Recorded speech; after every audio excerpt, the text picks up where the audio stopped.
How to convert Canva website to HTML. So hello guys and welcome back to today's video.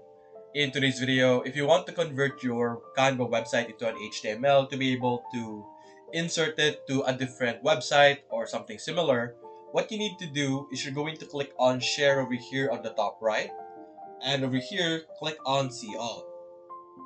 In this section, this is where you will be able to see everything that you are able to do with the website that you have. And the closest thing that we have here into being able to get an HTML code is actually the embed over here. So you can get an embed for your design, for your Canva website, click on embed, and you will be able to see and get here the HTML embed code. So simply copy this and paste it wherever you need it to be.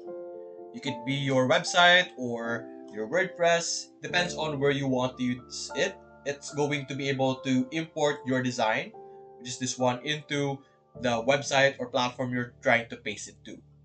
So that's basically it, guys. If you enjoyed this video, leave a like and subscribe. Thanks for watching.